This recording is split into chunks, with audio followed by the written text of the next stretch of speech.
Ever feel like you're being watched? Not just a neighbor being nosy, but a presence that chills you to the bone? One minute you're settling into your dream home. The next, a secret slithers out of the shadows, threatening everything you hold dear. Is it the creaky floorboards or the whispers in the dead of night?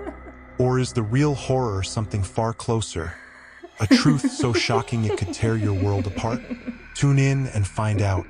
This is a story of secrets, suspense, and the price we pay for the perfect life. Frustration simmered. The key, a brand new glint of silver in my hand, refused to cooperate. I jiggled it, twisted, shoved, all to no avail. The handle, usually obedient, remained stubbornly unmoving. Each pull on the heavy door ended in the same disheartening thud. Ugh, it won't budge. Kelsey, ever the pragmatist, brushed past me. Her ballet flat scraped a protest against the crimson door. Probably just needs some muscle, she muttered, confidence in her stance. But even her efforts proved fruitless. A groan escaped her lips as she stepped back. This key feels like a cheap imitation, she said, eyeing the offending metal. We should have replaced the locks ages ago. Who knows how many copies are floating around? Panic gnawed at the edges of my calm. Maybe I should call the realtor? I fumbled for my phone, the image of approaching moving trucks flashing in my mind. Didn't she say she was on vacation? Kelsey cursed under her breath, a rare flash of anger sparking in her blue eyes. Normally, I wouldn't admit it, but I secretly admired her fire, that indomitable spirit that ignited whenever faced with an injustice. What now? I gazed up at the expansive windows, their pointed arches framing a view of the soaring cathedral ceilings within. Right now, they were nothing but frustrating mirrors reflecting the sky, the road, and the dense woods beyond. The laundry room window, Kelsey declared, a spark of determination in her voice. Remember the one I wanted to replace? It's practically begging to be jimmied open. She marched purposefully towards the back of the house. It was always a source of amusement, me, with my pixie cut and androgynous clothes, mistaken for the handy one. The truth was, Kelsey, with her flowing blonde hair and arsenal of dresses, was the real force to be reckoned with when it came to power tools and home improvement projects. Or, as fate would have it, breaking into her own house. Following the sound of rustling, I hurried around the back corner to find Kelsey practically halfway through the laundry room window. Careful? Are you sure that's wise? I asked, concern lacing my voice. She was carrying a secret passenger these days, and navigating tight spaces seemed like a recipe for trouble. With a final heave, she clambered through the opening, dusting herself off with a grin. Delicate? Never heard of her, she declared. Come on then, slowpoke, race you to the front door. Kelsey's always been the problem solver, the fire to my cautious candle. We make a perfect team, her boundless optimism and resourcefulness balancing my penchant for worry. While I strategize for every worst-case scenario, she tackles problems head-on, leaving a trail of solutions in her wake. With a triumphant flourish, she flung open the front door, sunlight flooding the grand entryway. It was surreal. This magnificent house, with its soaring windows and vast space, was finally ours. Years of stolen glances from the road had barely prepared me for the breathtaking reality. A warm kiss landed on my cheek as my smile threatened to split my face in two. You look so happy, Lauren, Kelsey whispered, her voice thick with emotion. Just picturing us starting a family here, I murmured, brushing a tender finger across her chin. Her hand instinctively settled on her baby bump. This is going to be perfect, she declared, her eyes sparkling with a love that mirrored my own. And you deserve the absolute best, you hear me? I feigned a gagging noise, earning a playful swat and a kiss to silence my teasing. New York City might have brought us together, but our hearts had always belonged to the rolling hills and charming towns of the Hudson Valley. We'd stumbled upon this magical location, tucked away amongst the Catskills, and ever since, it had become our haven, a place to explore, to unwind, to dream. All along, this very house, with its modern lines and inviting woods, had held a silent promise. And today, that promise finally became our reality. The dream of escaping the city wasn't born overnight. It started with hushed conversations about a quieter future, a place far from the screech of subways, the stench of stale urine, and the ever-present danger lurking on nighttime streets. It's hard to pinpoint who first voiced the idea.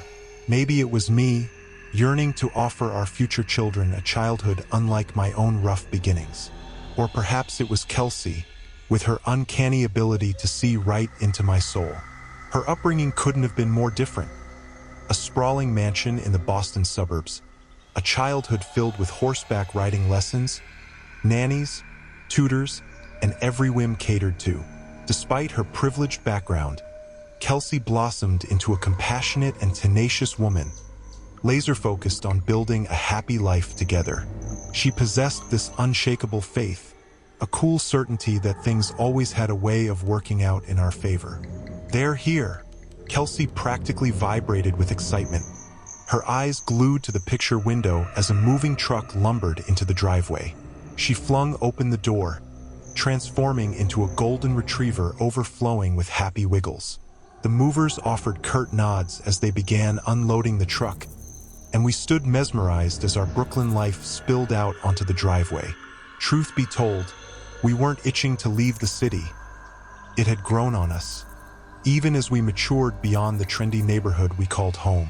But a few months after our extravagant wedding, funded effortlessly by her parents, a perfect blend of succulence, live-edge wood, and clouds of baby's breath, a true reflection of our combined tastes, Kelsey's annual checkup flipped our world upside down.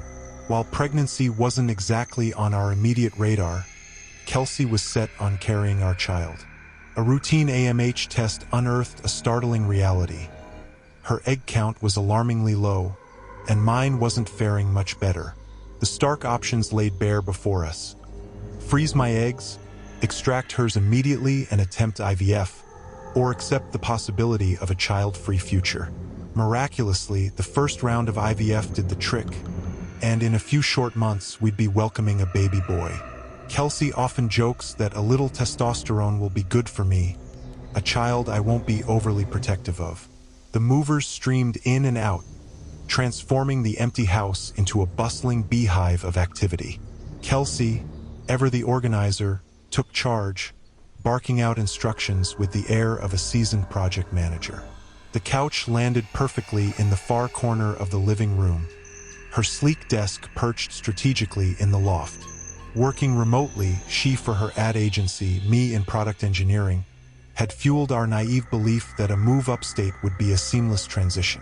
When we embarked on our house hunt, our real estate agent was bombarded with listings. This house, however, was our guiding star. From the curb, it possessed everything we craved. A tranquil location on a rural lane, a heartbeat away from the quaint town center.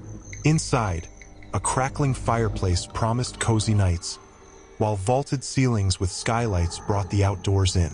The vision was complete with a riot of colorful blooms bursting from the front garden. We envisioned settling into a charming haven within weeks. Instead, the house hunt devolved into a relentless source of stress. First, the axe fell on our initial realtor.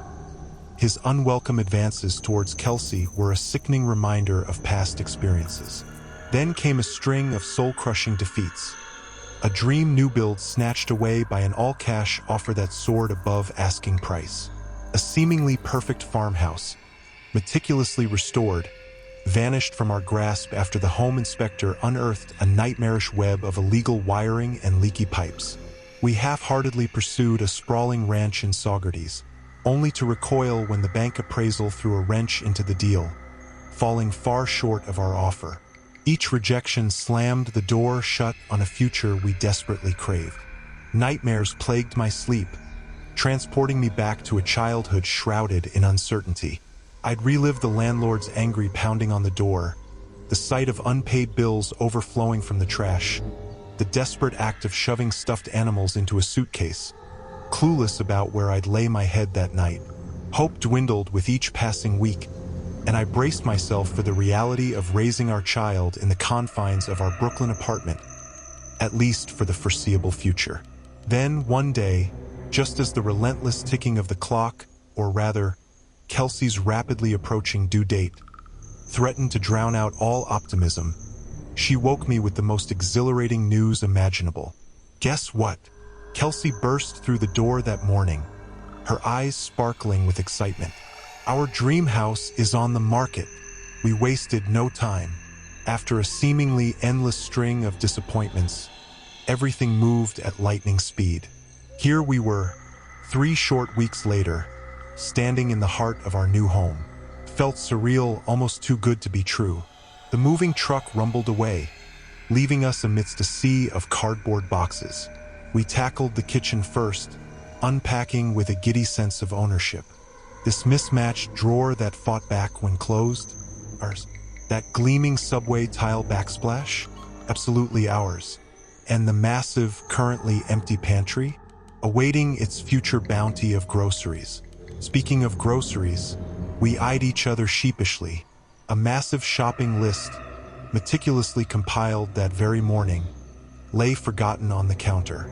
Target run, I suggested. Kelsey let out a dramatic sigh, crumpling a sheet of bubble wrap into a ball. Probably a good idea, she conceded, then turned towards the expansive picture windows overlooking the street. Beyond the asphalt, a dirt driveway snaked into a dense forest, the sunlight dipping low and casting long shadows on the darkening trees. Wow, it's getting late. We grabbed reusable shopping bags, car keys, and our wallets, which were currently residing in separate boxes amongst the chaos. Reaching the front door, we instinctively tested the knob. The deadbolt, unfortunately, remained firmly non-functional. Having some trouble? A gruff voice startled us both. We whirled around to find a man standing a few feet back on the porch, his presence completely unexpected. His gaze flickered towards me, a hint of surprise before he quickly looked away. He appeared to be in his late 60s, his head fringed with gray hair and a thick mustache adorning his face. "You scared the heck out of us," Kelsey exclaimed, extending a hand in greeting. "I'm Kelsey, and this is Lauren." "Hank?"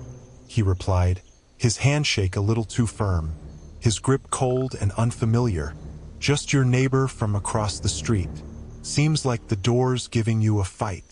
"Oh, no worries," I interjected, plastering on a smile. "We were planning on changing the locks anyway. Don't need to bother with a locksmith," he offered.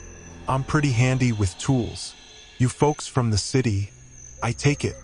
"Yep, Brooklyn," chirped Kelsey, her usual charm evident in her easy grin and melodic laugh. "We're making this our permanent home now. Starting a family, you see." Hank's gaze lingered on Kelsey a beat too long, a slow examination that sent shivers down my spine. Unfazed, Kelsey stood tall. Unlike me, her past relationships with men hadn't left her wary of their attention.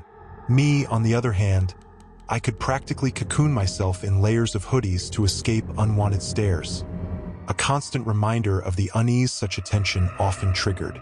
For me, the gaze of a man often felt laced with a subtle threat, a power imbalance I couldn't shake. "Here's my number," Hank continued, scribbling on a scrap of paper. "City folks ain't used to the country life. Things work a little differently here." Terror locked me in place, a human popsicle. But Kelsey, ever the social butterfly, chirped, "Of course," and fumbled for her phone. Anticipation flickered in her eyes as she waited for the first number. But Hank wasn't interested in playing along. He snatched the phone right out of her grasp, his fingers flying across the screen. "Saved my number so I could have yours too," he declared, thrusting the phone back at her. "Welcome to the neighborhood." "It has to be a coincidence," Kelsey insisted, grabbing another slice of pizza for comfort. "There's no way he was just waiting for us to step outside." The second we crossed the threshold, He materialized on the porch. I countered, my voice laced with suspicion. Like, how long had he been lurking in the shadows? He was just being neighborly, Kelsey argued, fiddling with the gas fireplace before collapsing back onto the couch. You know, country folks are all about hospitality. Friendly or overly curious? I shot back. She cocked her head, considering my question. Honestly, Lauren, was he genuinely hostile? Or are you just on edge because he's a big, burly dude? She had a point. A therapist would likely have a field day with my childhood. The revolving door of Mom's volatile boyfriends, the constant threat of eviction notices slapped on our door like scarlet letters, the menacing figures from collection agencies pounding a relentless rhythm. The memory of Mom's hand clamped over my mouth, a desperate plea to stay silent. Don't make a sound. That chilling whisper was a constant reminder that life could change on a dime. The familiar walls around us dissolving into uncertainty. Who knew when I'd return home to find my battered suitcase, gaping open like a wound, a silent signal that it was time to vanish once more. Here, in this new space, the silence was different. The darkness outside, a stark contrast to the floodlights that perpetually bathed our old Airbnb in an artificial glow, held a strange sense of peace. We were no longer transient visitors. This house, with its imperfections and promise, was ours. A place where the rent couldn't be jacked up on a whim, where eviction notices held no power, where the walls wouldn't crumble around us at a moment's notice. I can't believe this place is ours. I breathed, the words thick with emotion. The flickering firelight cast an ethereal glow on our faces, transforming us into phantoms of our former selves. The weight of the past began to loosen its grip.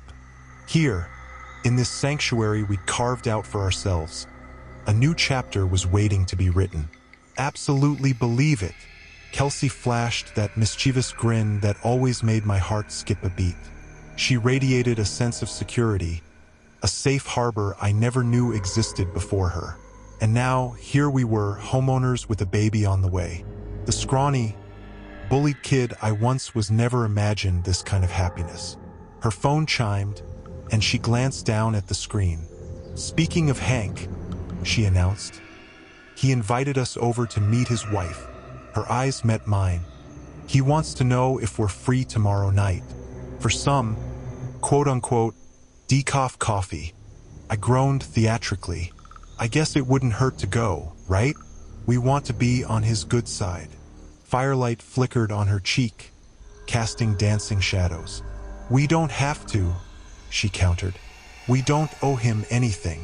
True, but it's the neighborly thing to do, wouldn't you say? I teased, a playful smile tugging at my lips. Besides, with you by my side, there's nothing to be nervous about. Oh, good, she mock-saluted, flexing her bicep playfully. Her fingers flew across the screen as she responded to Hank's text. My guess? Grumpy old retiree with a heart of gold. Kelsey slept soundly, but I found myself wide awake sometime in the night.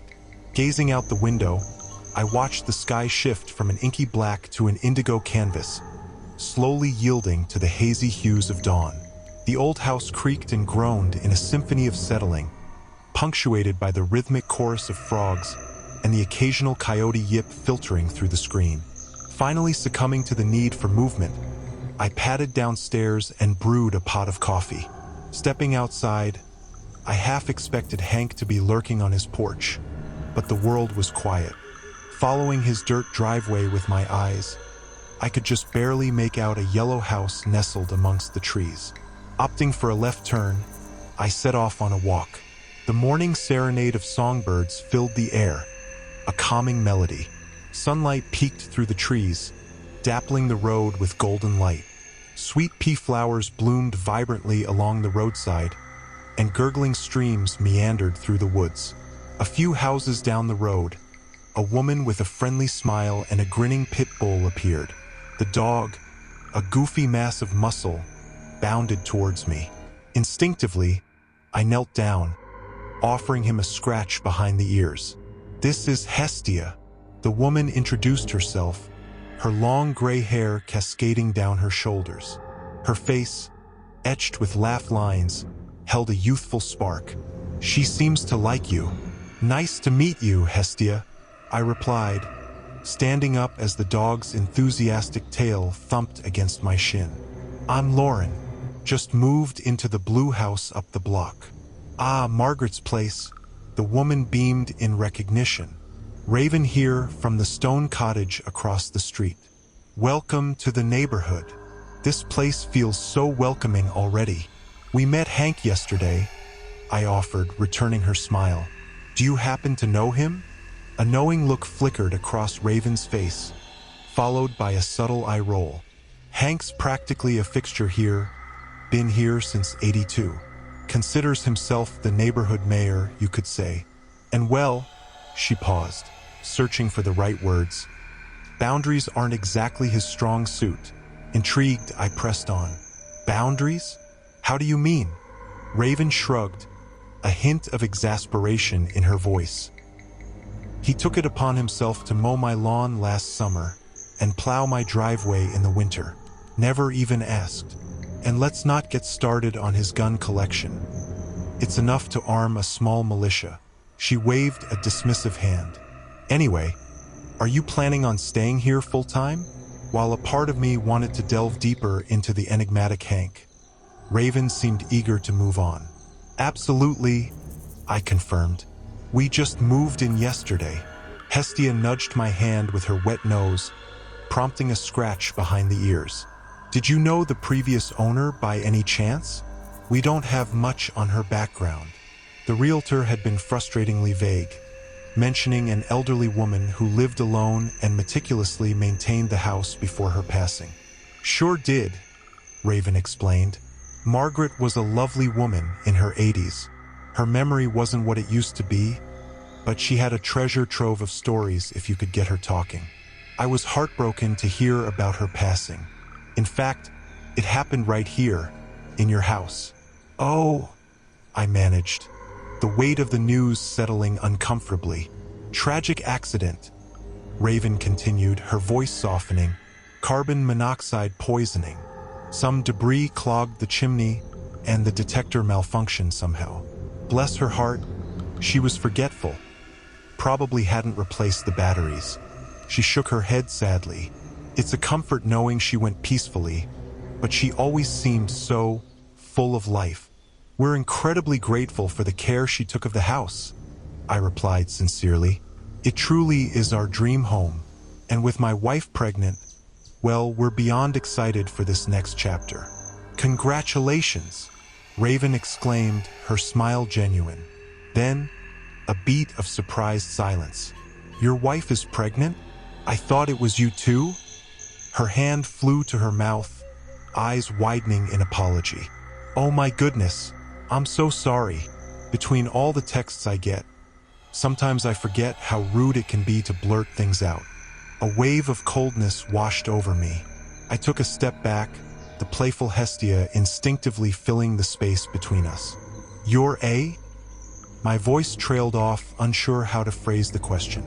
"A medium," she clarified, a hint of sheepishness in her tone. "But clearly, my abilities aren't always on point." I swallowed, the weight of the conversation settling in. "Actually, it was my egg. We did IVF," I offered curtly, the implication clear. It wasn't exactly her business. Seemingly sensing the shift, Raven offered a placating smile. "Ah, I see. This child will be very special. I can feel it. A boy, perhaps?" My scalp tingled with a mix of unease and curiosity. I offered a tight nod. "Well, it was lovely meeting you, Raven." I forced a cheerful tone, eager to end the conversation. With a wave goodbye, I turned to rejoin Kelsey, Hestia trotting happily at my side. Kelsey's cheerful jingle echoed as she pressed the doorbell, a warm brioche cradled in her arm. The aroma, a product of her afternoon baking spree fueled by the happy whirring of the KitchenAid, filled the house with a sense of home. For a moment, the unsettling encounters with Hank, the strange nighttime noises, and Raven's unnerving premonitions all faded into the background. But as we stood waiting on the porch, the unease boomeranged back. Unlike the quaint charm of our own place, Hank's house was clad in a layer of plastic siding and adorned with brown shutters. A motley crew of heavy-duty vehicles surrounded it: trucks, ATVs, a snowplow, even a riding mower. It seemed far closer to the woods than I initially thought. From here, I could practically see half our living room windows. Winter, with its bare branches, would transform us into involuntary aquarium exhibits, our movements on display for anyone who cared to look. The door creaked open, revealing a woman tall, sturdy, with stark white hair and imposing wire-rimmed glasses. She was the picture of no-nonsense efficiency. "Hello!" Kelsey greeted her with a warm smile, her usual charm effortlessly disarming. She stepped inside, completely at ease.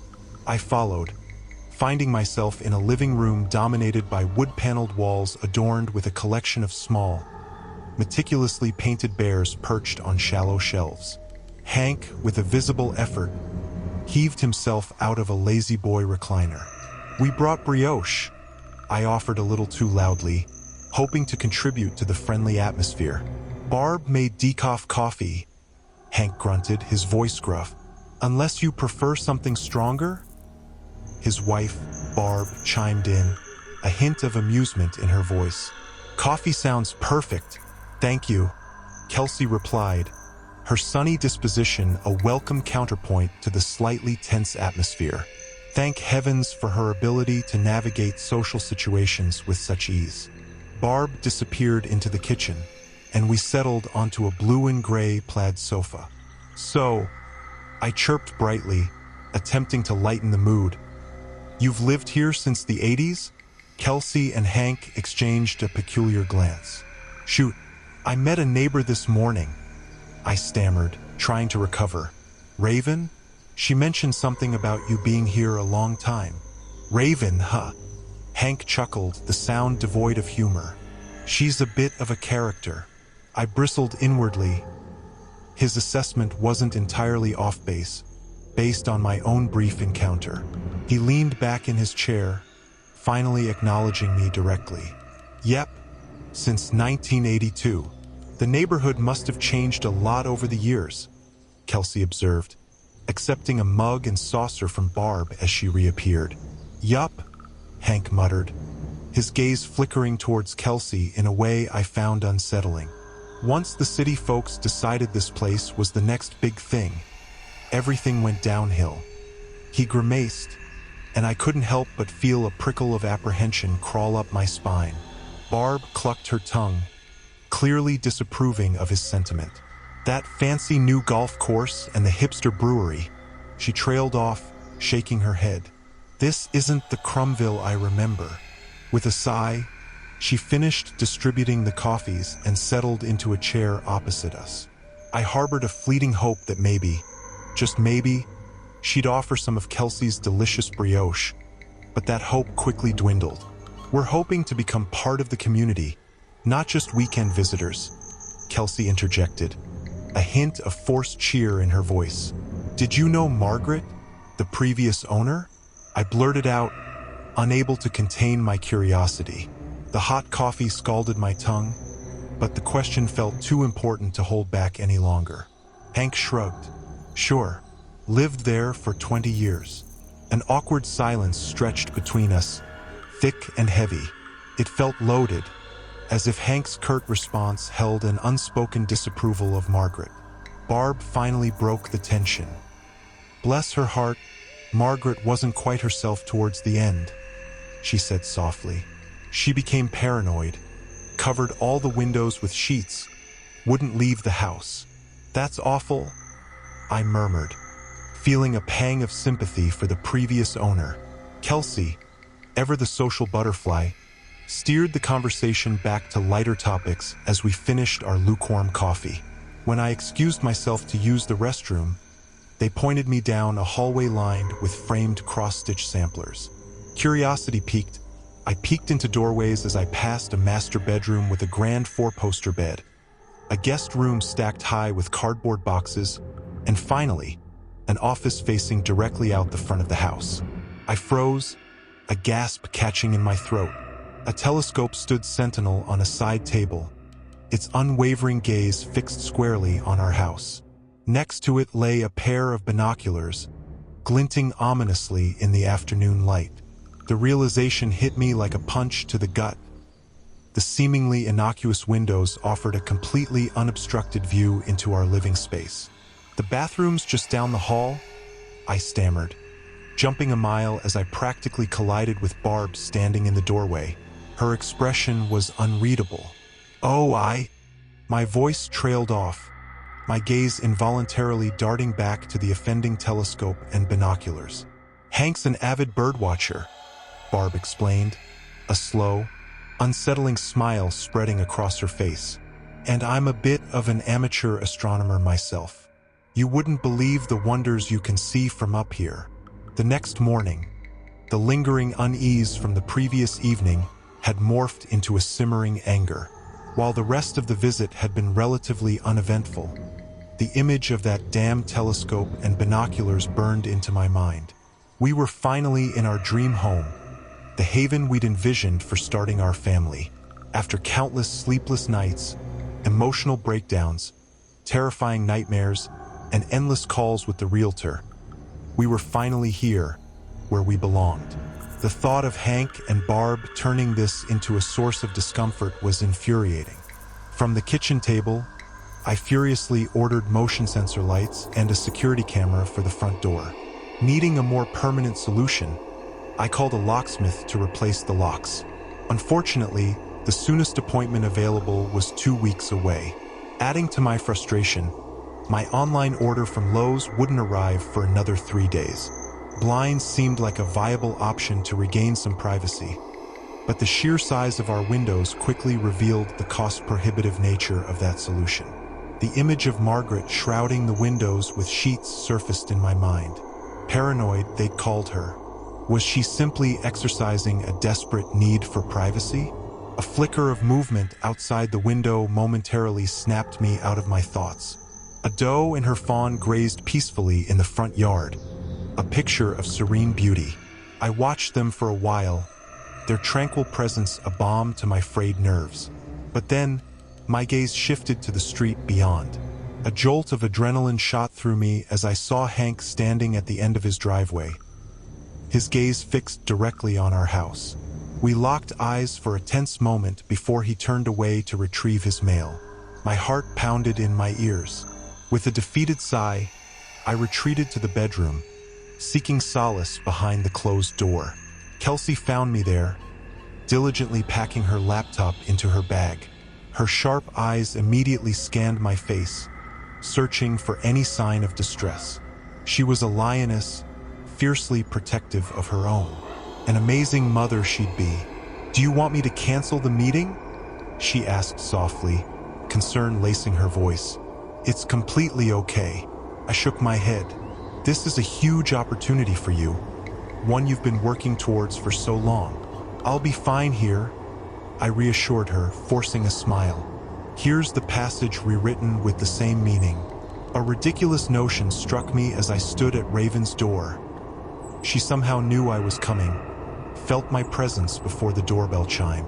Her living room assaulted the senses with glittering crystals and dream catchers dangling everywhere, the air thick with the sweet, cloying scent of burning Palo Santo. It was a bit over the top, and my initial determination wavered. "Hey Raven, I wanted to talk to you about Margaret." I started hesitantly. Raven seemed unfazed. "Perhaps we should go to your place? I might be able to pick up on her energy more clearly there," she suggested. My eyebrows shot up. I wasn't trying to hold a seance, just learn more about her life with Hank. But Raven was already gathering her things, ushering me out the door. We hurried across the street, but the moment we entered my foyer, Raven stopped abruptly and closed her eyes. "Is she communicating something?" I asked cautiously. "Visions of the woods," Raven murmured. "She wants us there. Is there a specific area with rocks, like a pile maybe?" Our house sat on 4 acres of beautiful old-growth forest, the kind that sparked a child's imagination. "There's a section of fence built with flat shale rocks," I offered. She nodded curtly. "Take me there." The woods were eerily quiet. No birdsong, no scurrying animals, just an unsettling silence. A few steps in, I felt a strange bump on my shoe. Bending down to investigate, I saw a chunk of rotting wood seemingly stuck to the sole. It didn't make sense. "Oh my God," Raven whispered, her eyes widening. She had spotted it first, a long nail gleaming from my shoe, dangerously close to my pinky toe. My breath hitched as I sat down heavily on a rock, heart pounding. The rotten wood dislodged easily, revealing a puncture mark where the nail had pierced through. "That could have seriously hurt me," I stammered, anger welling up. "What is going on here?" "There's a reason she stopped us here," Raven said, crouching down and brushing away leaves with a stick. "There's something she wants us to find." "But we're nowhere near the rock pile," I pointed out. She shook her head. "This is the spot. Help me look." Crouching down, I strained to see what Raven is pointing at. What I thought was just another rock is clearly man-made. A perfect rectangle with an inscription that reads, "There are fairies at the bottom of this garden."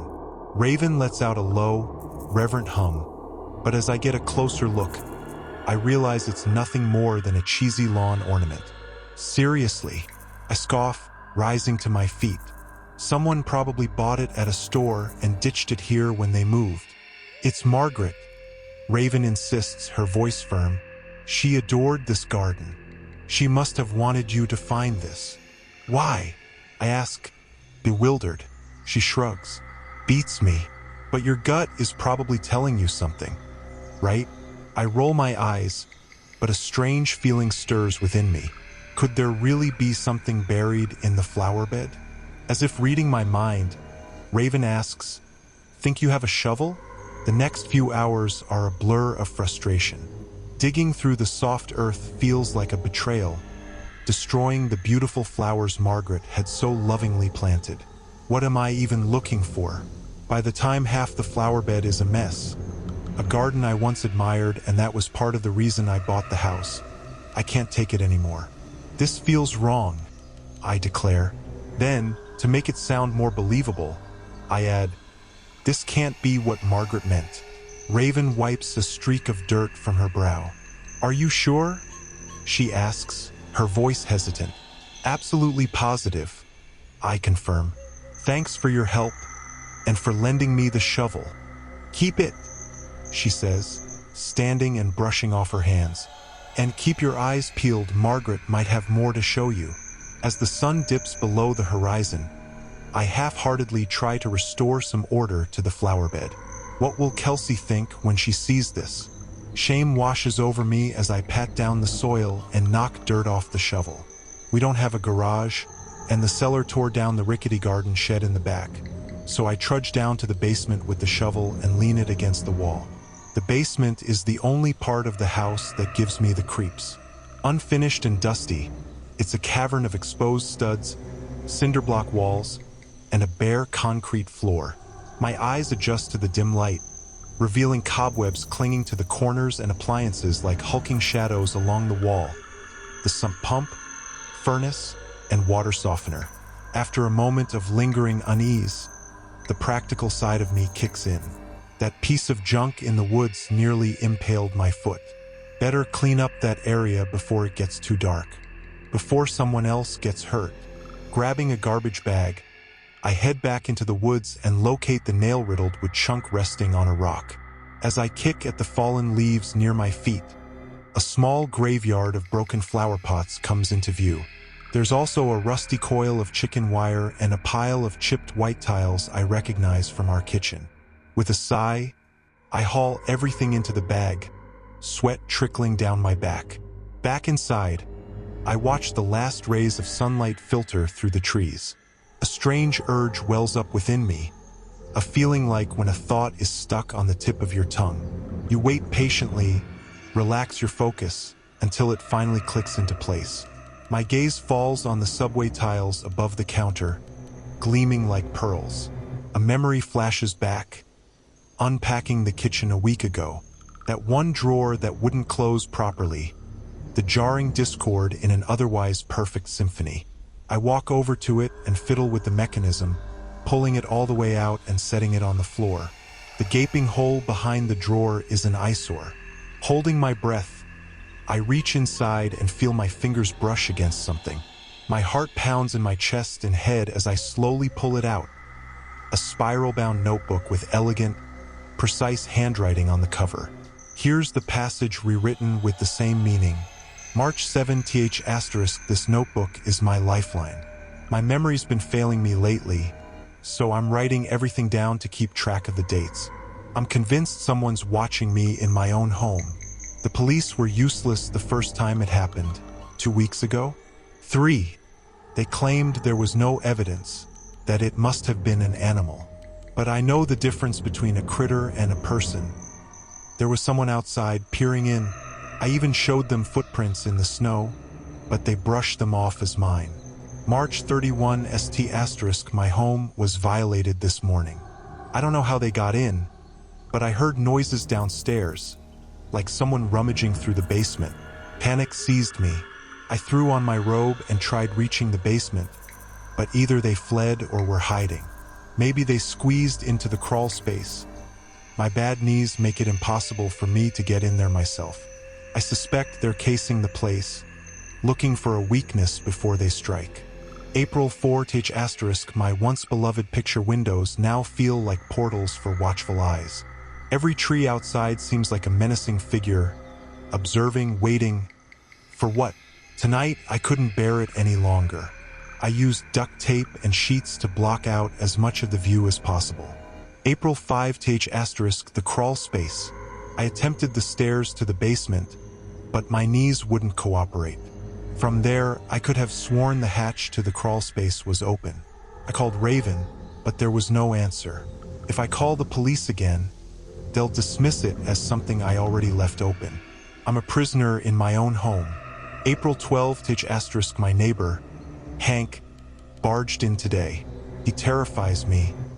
He was fuming, demanding an explanation for the boarded-up windows. When I slammed the door in his face, he continued to bellow through the window. It was muffled, but I threatened to call the police if he didn't leave. I retreated to my room, shutting him out. How long did he linger, harassing me through the glass? The thought of him lurking outside makes my skin crawl. April 28th. Margaret passed away today, a few weeks after these last entries. Both Raven and Barb alluded to her mental decline. But what if there was truth to her fears? Did Hank harm her? With his handyman skills, it wouldn't have been difficult tampering with the flue, disabling alarms. Was he still stewing over the town hall meeting? Did he stalk this house for weeks, toying with her psychologically before enacting his murderous plan? Peeking out the window again, I clutch the notebook tighter. Calling the police feels pointless. They dismissed Margaret's claims. Snapping photos of the entries, I send them to Kelsey, but she's probably on the train, cell-service patchy at best. Crawl space? We have one of those? What if it held the evidence Margaret couldn't find? A surge of frantic hope propels me downstairs. My pounding steps echo in the basement. Scanning the room, my eyes land on the back wall, different from the others, with smooth drywall nailed to the studs. Approaching, I run my fingers over the cool surface. A faint outline reveals a 2-foot square near the bottom. A shiver crawls down my spine as I remember the paver stone. While not directly below the garden, this hidden space is lower, further from the warmth of the sun. Frantic for a tool, I race upstairs, returning empty-handed after failing to find our toolbox. Desperate, I grab a paring knife. The blade pries open the drywall with a soft groan. Lowering myself to the concrete floor, I peer inside. My vision blurs. A dead body? A crazed squatter? Margaret's ghost? Instead, a dark, 3-foot-high crawl space stretches before me, its depths swallowed by shadows. Blinking, I squeeze my head into the opening. There you are, A jolt of terror surges through me as I spin around. Hank stands at the top of the stairs, a menacing scowl etched on his face. My heart pounds a frantic rhythm against my ribs. "How did you get in?" I stammer, scrambling to my feet. He descends the stairs with a slow, deliberate pace. "You left the back door open." Backed against the wall, the edge of the crawl space digs into my back. My phone is upstairs, and escape seems impossible. Panic claws at my throat. "Don't come any closer," I shout, my voice barely above a squeak. He ignores my warning, taking another menacing step forward. "I need to talk to you." A gasp escapes my lips. He's been watching us, waiting for this moment when I was alone. "Help! Somebody help me!" My desperate scream echoes off the cold, damp walls. He closes the distance. "We need to talk," he insists, his voice low and urgent. My eyes dart down the paring knife, lying forgotten near his foot. A surge of desperate hope replaces fear. I flick my gaze back to him, cursing my lack of subtlety. He's noticed the knife too. "Don't even think about it," he warns, palms raised in a placating gesture. A tense silence hangs in the air. Then, with a defeated shake of his head, he mutters, "You don't understand. You need to." His voice trails off, leaving me hanging, trapped in the cold, dark space with a dangerous man and a single, flimsy blade. In a desperate lunge, I snatch for the knife, bridging the gap between us. But Hank reacts just as fast, dropping into a crouch and grabbing the blade before I can. We lock eyes, a tableau of shock and uncertainty. Then, with a strangled cry, I whirl around and bolt. The sound of pounding footsteps on the stairs echoes behind me. Is he chasing me? Locking us in? How could he be moving so quickly? I reach the back wall and fling myself through the crawl space hatch without a second thought. Everything unfolds in a blur. A loud, metallic clang, burn, fills the air, followed by the sickening thud of a head hitting concrete. A strangled scream rips from my throat as I peek through the opening and see Hank crumpled on the floor, his face twisted at an unnatural angle, staring sightlessly back at me. "Are you okay?" Kelsey's voice pierces the horrified silence. She bursts into the basement, Raven's shovel clattering to the floor behind her. Without hesitation, she shoves Hank's lifeless body aside. It's clear he's dead. His eyes are open but vacant, a grotesque parody of life. A pool of blood blossoms beneath his head, spreading like a macabre stain across his cheek and mustache. Overcome with a wave of nausea and terror, I crawl out of the crawl space, nearly slipping on the spreading oil slick. Tears stream down my face as I crumple into Kelsey's embrace, letting out a choked sob. "I can't believe we spent time in that psycho's house." I whimper, burying my face in her shoulder. "And to think I wasted perfectly good brioche on him," Kelsey replies softly. We sit in a stunned silence, sipping our coffee and staring out the window. A few news vans linger on the street, a skeletal crew compared to the feeding frenzy earlier. Barb, I remember, was initially eager to talk to the press, vehemently denying any knowledge of her husband's dark side. But her lawyers likely put a stop to that charade. A single, garish for sale sign stands guard at the edge of Hank's driveway, a jarring reminder of the whirlwind just a month ago. The house, once a haven of peace, became a sterile crime scene as police swarmed the basement. But life, as it does, marches on.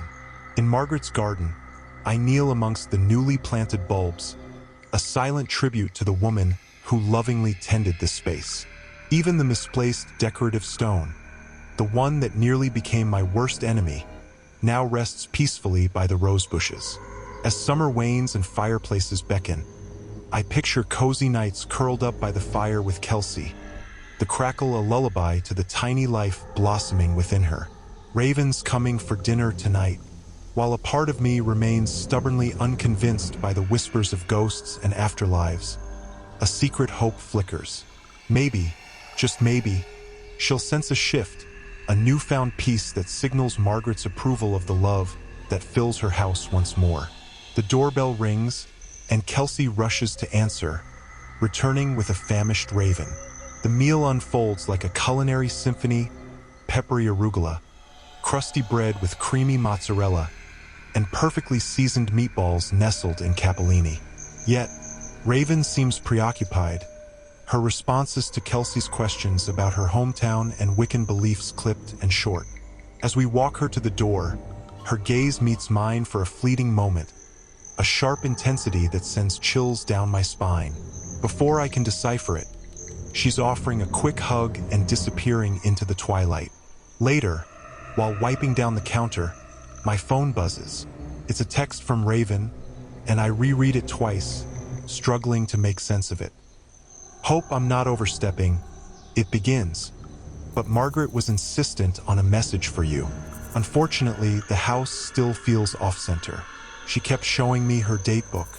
Have you come across anything like that?" The message ends with apologies for any confusion and the possibility of her misinterpreting things. Date book? I scoff. The only diary-like item I found was Hank's disturbing log about Margaret, a stark reminder of the impermanence of written records. Paper burns, ink fades, notebooks vanish into forgotten corners. That's why Kelsey and I rely on the cloud for our schedules, a digital record accessible from anywhere, anytime. But a doubt lingers, a tiny voice in my head. Despite the logical part scoffing at a witch's intuition, it whispers about the shared Google Calendar, a meticulous record of our lives. An undeniable urge, sharp as a bee sting, blooms in my gut. Check the calendar, check the dates. I finish loading the dishwasher, the clatter a counterpoint to the rising anxiety. Absurd, a voice protests. Yet the feeling intensifies, a relentless loop demanding action. With a self-deprecating laugh, I start the dishwasher. "Fine," I mutter. "Let's put this silly notion to rest." But even as I speak, I know I'm not entirely convinced. My heart hammers in my chest as I hunch over my laptop in the bedroom. Our shared Google Calendar sprawls across the screen, a meticulous record of appointments, work deadlines, and, in bold caps, our moving day 5 weeks ago. It feels pointless, searching for something I don't even know exists. Just as I'm about to shut the laptop, a random possibility pops into my head, clear as a bell. Pulling out my phone, I reread Raven's text. Then, with a growing sense of dread, I open the Photos app and start scrolling. Up, up, up I go, past cheerful images of our new home, freshly decorated rooms, Kelsey's joyful face illuminated by our first backyard bonfire, a crack in the bathroom wall I need to document for the contractor. Even further back, a memory I'd rather forget, photos of every page in Margaret's diary, captured on that horrifying night. The first entry is dated March 7th. My finger hovers over the calendar app. With a deep breath, I click the date arrow. Only one event is listed: Kelsey's work trip to Pittsburgh. A shiver races down my spine, but surely it's just a coincidence. The same goes for March 31st, Kelsey visiting a college friend in Jersey. My stomach clenches. A part of me wants to stop, to erase the photos and bury this unsettling feeling. But my hand betrays me, clicking forward to April. There it is, April 4th, another day trip, this time to Alexandria. Clapping a hand over my mouth, memories flood back, clicking into place like the tumblers of a lock we couldn't open on moving day. Margaret's words echo in my mind. The laundry room window. It's the kind you can jimmy open from the outside. The image of Hank watching from across the street, his scowling face etching itself into my memory. He recognized Kelsey? Had he seen her before, studied her silhouette from afar before she even stepped foot in this house? Margaret suspected him, but also mentioned visits, warnings, perhaps? No, this can't be right. But then Hank's growl from the basement replays in my head. I was waiting for your wife to leave. Margaret never described the figure she saw, just a vague sense of someone watching, plotting, waiting for the opportune moment. I always assumed it was tall and broad, someone like Hank, and the old chimney cap discarded on his property. Why wouldn't he have gotten rid of it? A wave of nausea washes over me. Can't be. But then a memory flickers back, our cramped Brooklyn apartment. Months deep into our frustrating home search, Kelsey, her face lit up with an almost eerie sense of timing, exclaims, "Your dream house is for sale." Her unwavering support has been my constant, a truth I've never questioned. From the moment we met, I was captivated by her drive, her uncanny ability to navigate life with a clear purpose, a sixth sense that always felt elusive to me, a swirling mist just beyond my grasp. Hank had seen something. He was on the verge, tantalizingly close to piecing it together. And he tried to warn me. A startled gasp escapes my lips as hands wrap around my waist, settling just above my navel. Her body presses against mine, the gentle curve of her pregnant belly a constant reminder of our growing future. "This house," she murmurs, placing a kiss on my neck. "It's perfect." My heart thumps a frantic rhythm against my ribs, a tremor I'm sure she can feel through our embrace. I force a deep breath in, then out again. The secret hangs heavy in the air, a suffocating cloud threatening to engulf us, our unborn child trapped within its cottony embrace. But a strange calm washes over me, pushing down the rising panic. I bury it deep, deep down into a mental vault I never knew existed. Kelsey is my anchor, the embodiment of the unwavering certainty I've always craved. She'd do anything for me, and now the time has come to reciprocate. Closing my laptop, I turn to face her, pulling her close. "Absolutely perfect," I echo, the words a whisper against her skin. It's a small price to pay, truly, for this life blooming before me.